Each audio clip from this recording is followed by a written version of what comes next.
going on, guys? Sam Adams here, and welcome to The Drop, which had a week off last week because of some things that were going on with the family, but we are back again, and this is a pretty packed week, actually. Let me get out of my notifications, but we've got BioShock making a comeback on the PlayStation 4 and the Xbox One, ReCore is coming out on the Xbox One and Windows 10 PCs, whole bunch of sports stuff, it looks like, a Pac-Man game, zombies, it's just a whole big smorgasbord of things that you can choose to play.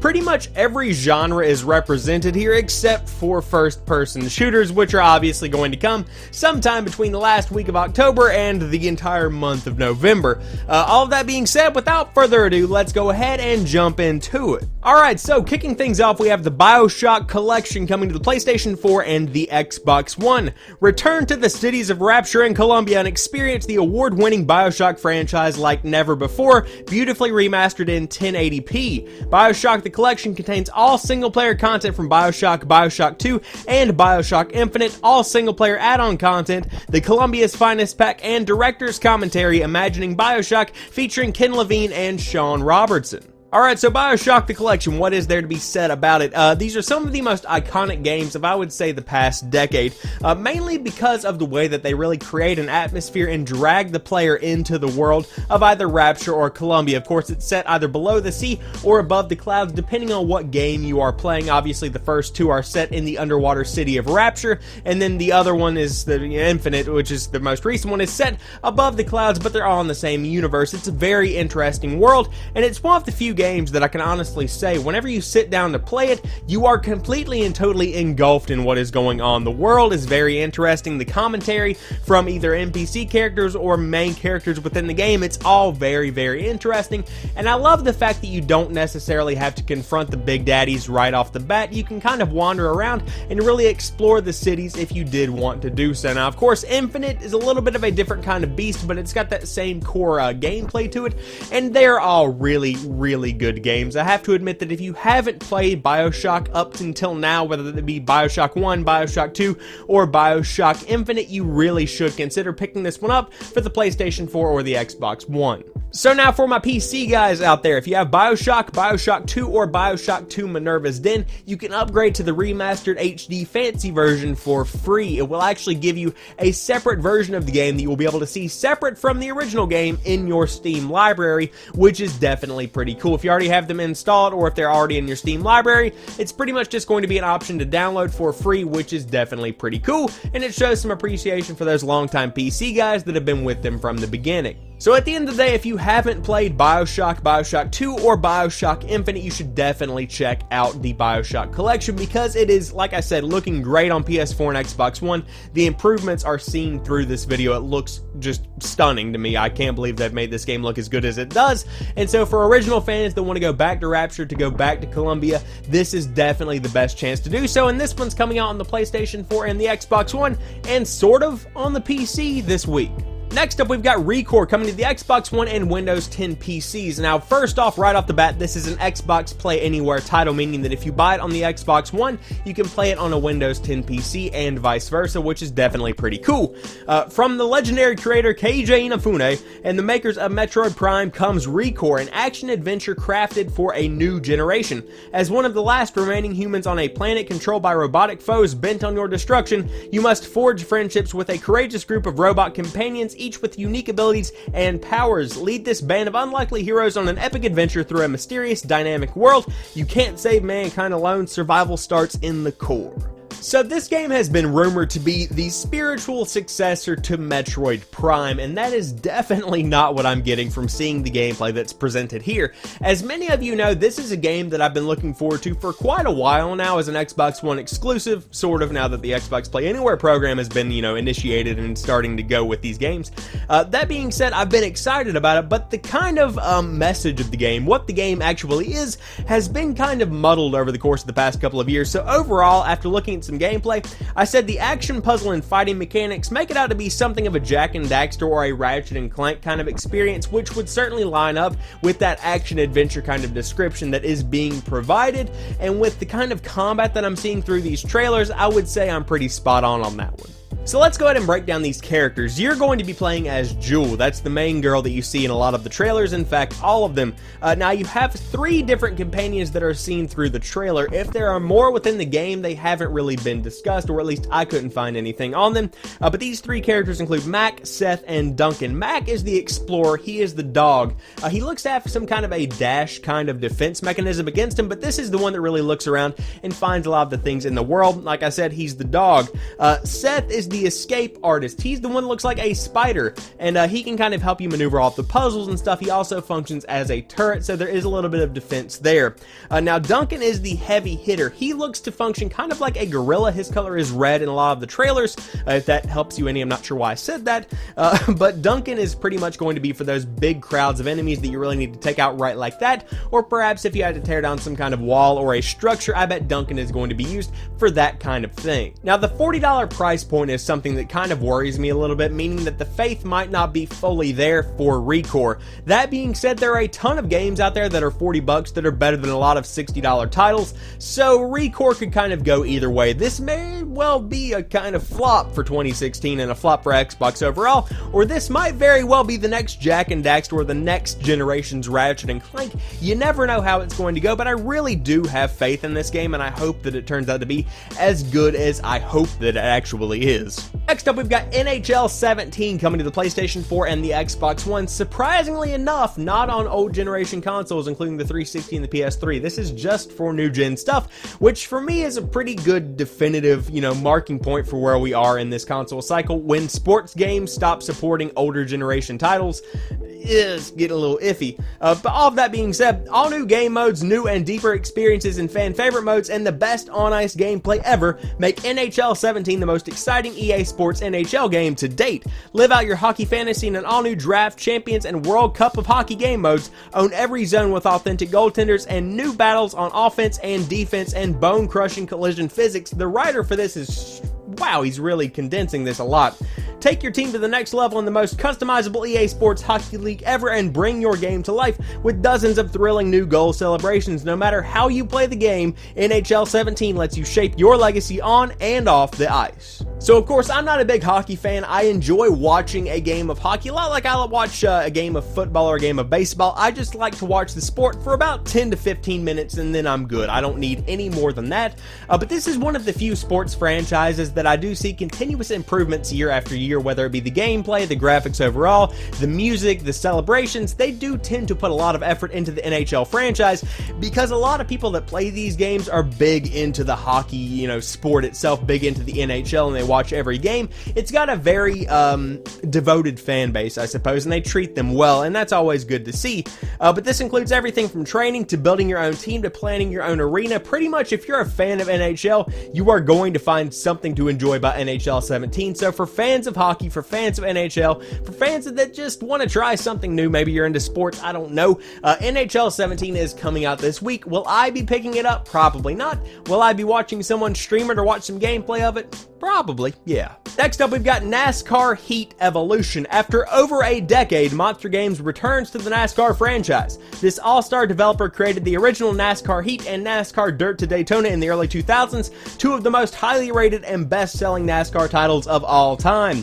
This dedicated group has built NASCAR Heat Evolution from the ground up to ensure a brand new racing experience. Race as your favorite NASCAR Sprint Cup Series drivers across all 23 licensed NASCAR tracks in stunning HD. Whether you're a rookie or racing veteran, get ready for a good time. So with the description mentioning rookies, I am one of those rookies. I do not care one iota about NASCAR at all. It just doesn't appeal to me. I don't sit down and watch the races. I think I've watched maybe one NASCAR race, and that's because some of my less than you wouldn't want to take them out in public relatives do enjoy NASCAR from time to time.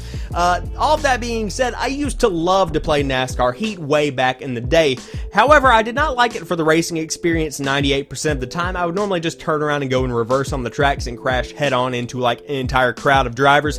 That being said, for NASCAR fans, this is a major milestone because in a world that's pretty much dominated by Forza and Gran Turismo and of course Project Cars and a couple of other ones here and there, you have NASCAR finally making a comeback, which is something that is very, very cool to see.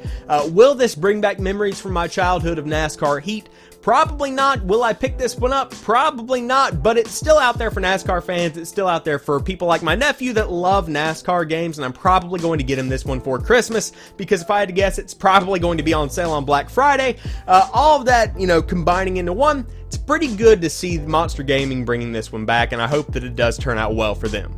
Next up, Pro Evolution Soccer 2017. Flex your soccer skills when you play Pro Evolution Soccer 2017. Adaptive AI works to understand your gaming strategies for better results, and the data sharing capabilities let you share your teams with players from around the world. With total team control and natural player movement, Pro Evolution Soccer 2017 delivers a responsive gameplay experience. So what do I think about the poor man's FIFA? Let's talk about it for a minute. It's got a lot of new enhancements as compared to PES 2016. You've got real touch, precise pass, more authentic visuals, natural player movement, better goalkeeping, a lot of things here that are improving from last year's title, which I think is very, very cool.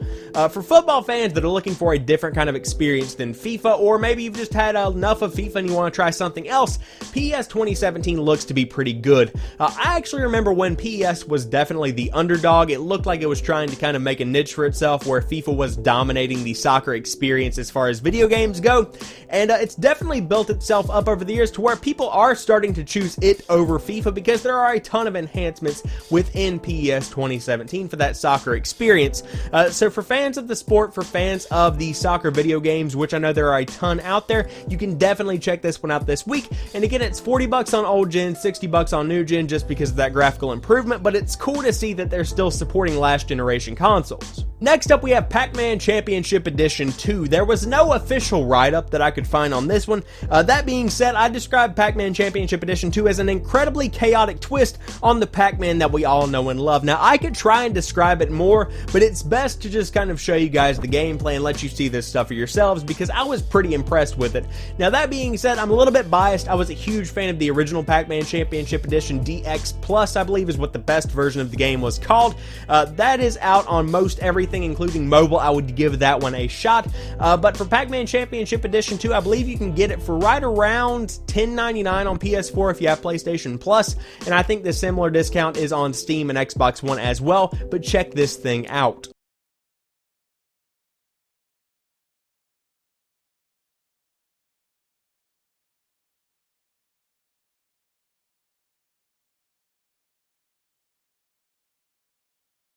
So next up, we've got NBA 2K17. I told you there were a ton of sports games this week, but following the record-breaking launch of NBA 2K16, the NBA 2K franchise continues to stake its claim as the most authentic sports video game with NBA 2K17. As the franchise that, quote and unquote, all sports video games should aspire to be according to Games Radar, NBA 2K17 will take the game to new heights and continue to blur the lines between video game and reality. Alright, so NBA 2K17, this is the headliner when it comes to basketball games. Obviously, you had NBA Live a couple of years ago. That tanked whenever the PS4 launched, because one game was just noticeably better than the other one. That was NBA 2K, and it's pretty much continued that trend year after year. For basketball fans, this is like their Call of Duty. They love it when the new NBA 2K comes out, and I have to admit that it's pretty fun to play from time to time. I had a free one that came with PlayStation Plus, and I played it a couple of times. I'm just not a big sports guy. But there are a ton of new features on top of the graphical improvements that are kind of expected, most notably League Expansion, which is where you choose new team names, logos, and looks to build out new teams, and College Integration, where you play as college basketball legends with each school's all-time greats team and my team. So pretty much as usual, it's got a lot of improvements, a lot of new features. It's got cool little celebration things, emotes, if you will, that you can use within the game. Just check it out if you're a fan of basketball, if you're a fan of NBA 2K, or NBA in general. You'll probably like NBA 2K17, and this is going to be a big seller for the holiday season, I guarantee it. So last but not least, for our main games here, I have a couple of honorable mentions, but we have the Dead Rising triple pack coming to the PlayStation 4 and the Xbox One. Dead Rising is one of the most popular zombie video game franchises, with over 8.6 million copies sold worldwide. With its dark humor and innovative open-world gameplay, the series delivers a fresh take on the zombie apocalypse with each new entry. 2016 marks the 10th anniversary of the franchise, and there are plenty more corpses to flail and heads to sever on the horizon with Dead Rising 4 for the Xbox Xbox One and Windows 10, and Dead Rising, Dead Rising 2, and Dead Rising 2 off the record for current generation consoles. What a time to be undead. Now that last tagline absolutely killed me. What a time to be undead. That's all beside the point. Improved versions of Dead Rising 2, and Dead Rising 2 off the record are pretty much what you're going to be getting with this one. However, we have not seen Dead Rising 3 come to the PlayStation 4 yet. It's still an Xbox One and Windows 10 thing. I would like to see that at some point, but to have these old Xbox exclusives come to the PlayStation 4 with better graphics to kind of present to a new generation of gamers is very, very cool stuff. Now, if I had to choose one of these, I would definitely choose Dead Rising 2 off the record, and the cool thing is that gamers are going to have the opportunity to do just that. Each of these is being sold separately for $19.99, and there is no physical triple pack. However, you can buy each game physically in a store, so if you just wanted the original Dead Rising on PlayStation 4, you can go out and buy it for $20, which I would say is pretty fair. Now, if you do want the big triple pack, I know they're doing a limited time discount. I'm not sure if it's a limited time or if it's going to be a steady thing, but you can get all 3 games for $50 on the PlayStation 4 or the Xbox One. Now, I also know they are going to be able to get Dead Rising 1 remastered on the PC. The other 2 games are pretty much staying the same because they already look pretty good on PC, so for those that wanted that, I believe you can get that at a pretty decently low price. At the end of it all, it's cool to see that we're getting the experience on PlayStation 4 and Xbox One to kind of prep everyone for Dead Rising 4, which is going to come, I almost knocked over my coffee, which is going to come to the PlayStation 4 at some point, I would say. Please make that happen, because I hate seeing this incredible franchise locked to the Xbox One and Windows 10 PCs. That's kind of ridiculous, because Dead Rising is a seriously fun game, especially when you can get some co-op action going in there. It's one of the most fun experiences that I've had in gaming, like, since I've been a gamer. It's just really, really fun. Last but not least, some honorable mentions. Mountain Blade Warband is coming to the Xbox One. That one's for you, random. Minecraft Story Mode Episode 8, A Journey's End, is coming to the new and old gen as well as PC. Pretty much anywhere else that you've played Minecraft Story Mode, you can probably get Episode 8. I would say that'd be stupid for Telltale not to do that. And then The Witness is coming to the Xbox One. This is Jonathan Blow's hit puzzler that was originally a PS4 and PC exclusive that is now coming to the Xbox One, and it's supposed to be coming to iOS at some point. Not sure if that's already happened or not, but it has received critical acclaim, so if you're into puzzlers, you should probably check out The Witness because it sounds pretty dang cool. So there you guys have it. Hope you have enjoyed this edition of The Drop. If you did, drop me a like down below and let me know what new games you are picking up this week. Are you a huge fan of Xbox One and can't wait to try out ReCore? Do you look forward to the Dead Rising triple pack? Are you a fan of all kinds of sports and are going to spend like $200 getting all these racing and football and things and all of that? Let me know in the comment section down below. And if you are new to my channel, be sure to check out some of my other videos because I do upload new stuff like 3 or 4 days a week depending on the week. So there's always something new right here on the channel when you drop by to watch some videos. But as for right now, I want to thank each and every one of you guys for watching this particular video. I'll talk to you soon. Peace.